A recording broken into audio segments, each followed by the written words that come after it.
Hello learners, welcome back to the Cortex classroom. तो आज हम देखेंगे कि ग्रीक एंड रोमन्स के व्यूज़ क्या थे एबनॉर्मल साइकोलॉजी को लेकर। ग्रीक एंड रोमन्स का अगर हम टाइम पीरियड देखें तो ये अप्रॉक्सीमेटली 500 BC से 500 AD के दरमियान थे। इनका ये जो पीरियड था उसके अंदर क्या हुआ कि ग्रीक एंड रोमन्स की जो सिविलाइजेशंस थी उनका राइज़ हुआ। वो सिविलाइजेशंस जो हैं वो ग्रो करने लगी। और इस पीरियड में सबसे ज़्यादा इम्पोर्टेंट क्या है, वो ये है कि इस पीरियड में लोगों को ये चीज़ समझ आई कि जो सुपर नेचुरल एक्सप्लेनेशंस थी मेंटल इलनेस की, उनको थोड़ा सा रिजेक्ट करके वो थोड़ा सा लॉजिक की तरफ गए। उन्होंने थोड़ा थोड़ा सा जो है चीज़ों को समझना शुरू किया। उनके पास एक मेजर शिफ्ट आना स्टार्ट हुआ कि नेचुरल कॉजेज़ भी हो सकते हैं बीमारियों के, और कुछ मेडिकल एक्सप्लेनेशंस भी हो सकती हैं। तो ये फर्स्ट टाइम था कि एबनॉर्मल बिहेवियर्स को या फिर कोई भी जो है हमारी डिज़ीज़ को डिज़ीज़ ऑफ बॉडी समझा गया, not a punishment from the God या डेमन्स का असर या इस सच जो पहले के दौर में समझा जाता था। तो ये टाइम पीरियड इस वजह से बहुत ज़्यादा इम्पोर्टेंट है। कमिंग फॉरवर्ड अगर हम देखें तो जो लोगों के अर्ली व्यूज़ थे वो ये थे कि मेंटल इलनेस जो है, जैसे हमने पिछले अपने लेक्चर में देखा था कि जो मेंटल इलनेसेस हैं वो कॉज हो रही हैं due to demons, due to spirits, due to God, कि हमें ये पनिशमेंट मिल रही है। और उसका जो ट्रीटमेंट करते थे वो एक्सॉर्सिज्म जैसे ट्रीटमेंट्स होते थे, जिसको भी हमने डिस्कस कर चुके हैं अपनी पिछली वीडियो में। तो ग्रीक एंड रोमन थिंकर्स जो थे उन्होंने एक नई चीज़ इंट्रोड्यूस करवाई। उन्होंने क्या किया कि वो लॉजिकल रीजनिंग पे आए, वो साइंटिफिक ऑब्जर्वेशंस पे आए, वो बायोलॉजिकल एक्सप्लेनेशंस मांगना उन्होंने स्टार्ट की। उनका मानना ये था कि ये सुपर नेचुरल चीज़ों पे उनका मानना था कि भाई ये चीज़ें होती हैं, लेकिन ये जो बीमारियां हैं, ये सारी चीज़ें हैं, ये उनकी वजह से कॉज नहीं हो रही। इनका कोई मेडिसन वाला या कोई इसका लॉजिकल हमें एक्सप्लेनेशन दो, कोई हमें इसकी बायोलॉजिकल वो दो, रीज़न दो हमें, या कोई इसकी बायोलॉजिकल एक्सप्लेनेशन दो। तो ये सारी चीज़ें थी जो इम्पोर्टेंट हैं इस एरा में। तो इस पीरियड में एक इम्पोर्टेंट फिगर आती हैं हमारे पास, वो है हिपोक्रेट्स। हिपोक्रेट्स ने क्या किया था, उनकी मेजर कंट्रीब्यूशंस ये थी कि उन्होंने बताया कि मेंटल इलनेस का कोई नेचुरल कॉज हो सकता है या है, इसका कोई भी नेचुरल कॉज होगा। इसके अलावा जितनी भी मेडिकल कंडीशंस हैं उनका भी उन्होंने बताया कि इनका भी कोई नेचुरल कॉज होगा। और जो इन्होंने मेन काम किया था मेंटल हेल्थ के रिलेटेड या साइकोलॉजी के रिलेटेड, वो ये था कि इन्होंने हमें बताया कि जो थॉट और इमोशंस हैं वो जो हैं कहाँ से आती हैं। वो आती हैं हमारी ब्रेन से। Brain is the centre of thought and emotions. ये पहले कोई तसव्वुर भी नहीं कर सकता था, लेकिन इन्होंने ये बात लोगों को समझाई और उन्होंने एक इस पर एक थ्योरी भी दी थी।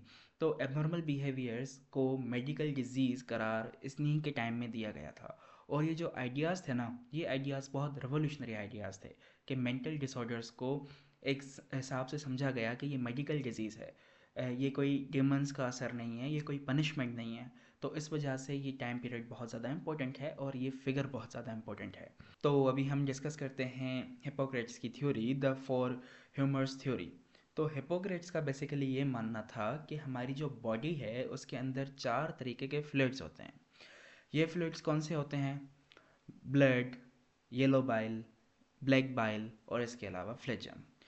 तो उनका ये मानना था कि ये जितने भी हमारे चार फ्लूइड्स हैं इनसे हमारी कोई भी डिज़ीज़ कॉज होती है। कैसे होती है? ये जब भी इनकी एक इम्बेलेंसमेंट होती है तभी हमें मेंटल डिस्टर्बेंस या कोई भी फिज़िकल डिस्टर्बेंस होती है। तो जैसे मिसाल के तौर पे अगर हम इसको समझें कि अगर एक इंसान में जो है ब्लैक बाइल बहुत ज़्यादा कम है तो उसको क्या होगा, उसको मेलेनोकोलिया होगा। मेलेनोकोलिया मतलब डिप्रेशन होगा। और अगर एक इंसान में येलो बाइल बिल्कुल कम है तो उसको क्या होगा, उसको मैनिया होगा। मैनिया में जैसे रेस्टलेसनेस या एक्साइटेबिलिटी होती है।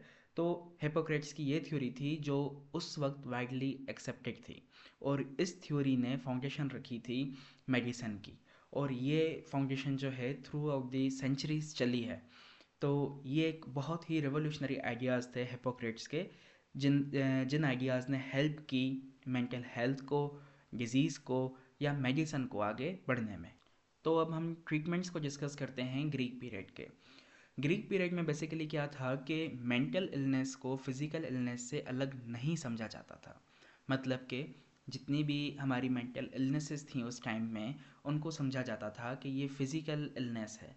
उसको कोई अलग से कैटेगरी नहीं की दी हुई थी, जैसे आजकल हमने मेंटल इलनेस अलग और फिज़िकल इलनेस अलग की हुई हैं। तो उस हिसाब से उनको पता नहीं था, और उनको यही पता था कि ये जितने भी हमारे फोर ह्यूमर्स हैं, फोर फ्लेयर्स हैं, उनकी इम्बेलेंसमेंट की वजह से हमारी जो भी बीमारियां हैं वो कॉज हो रही हैं। तो वो बेसिकली ट्रीटमेंट में क्या करते थे कि हमें हमारा बैलेंस करवाते थे। बैलेंस किस चीज़ का करवाते थे? वो इन फोर फ्लेट्स का बैलेंस करवाते थे। वो किसके थ्रू होता था? वो स्पेशल डाइट्स, या फिर rest and relaxation, exercise, herbal remedies, ये सारी चीज़ें वो यूज़ करते थे।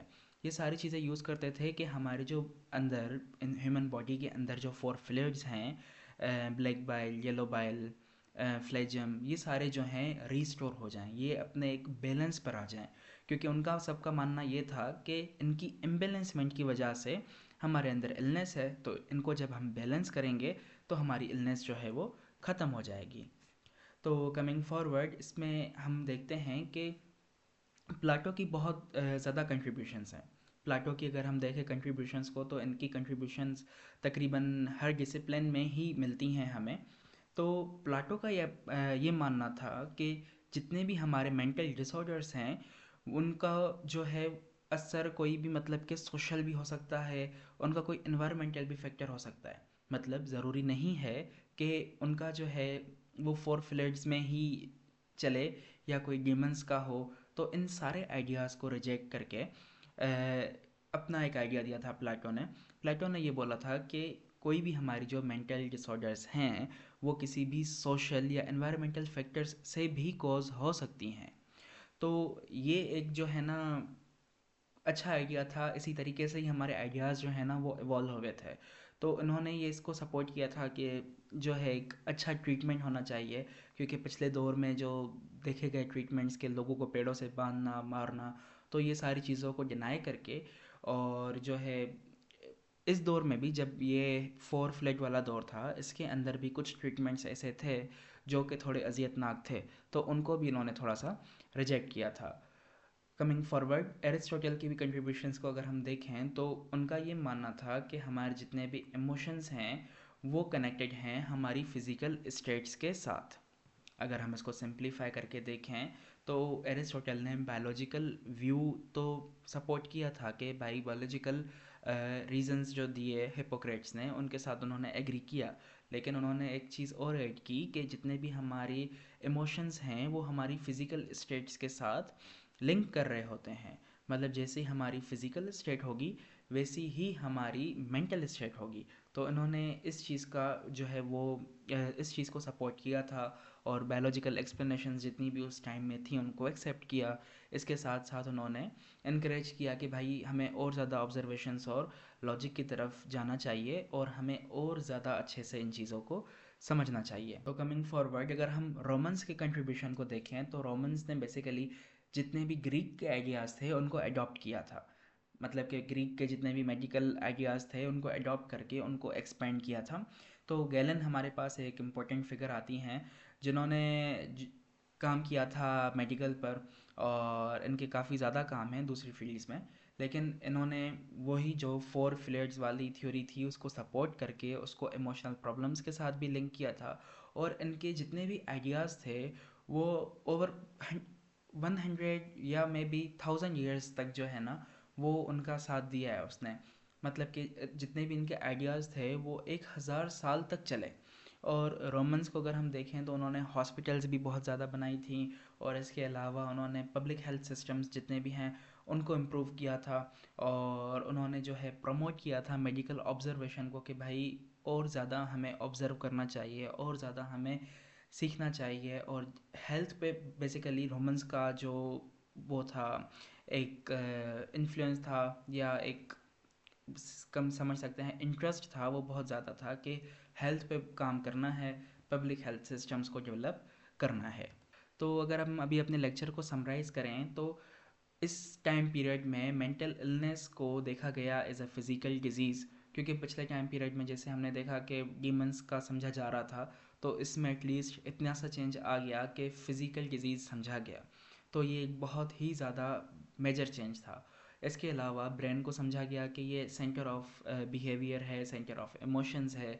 इसके साथ साथ ट्रीटमेंट पर फोकस किया गया, पब्लिक हेल्थ पर काम किया गया, और इसके साथ साथ ये समझ आई कि ये जो पीरियड था उसने शेप किया था future of medicine, future of psychology, या as a future of science जो है ना, इस सारे टाइम पीरियड ने शेप किया था। So this was all about today's lecture. Thank you.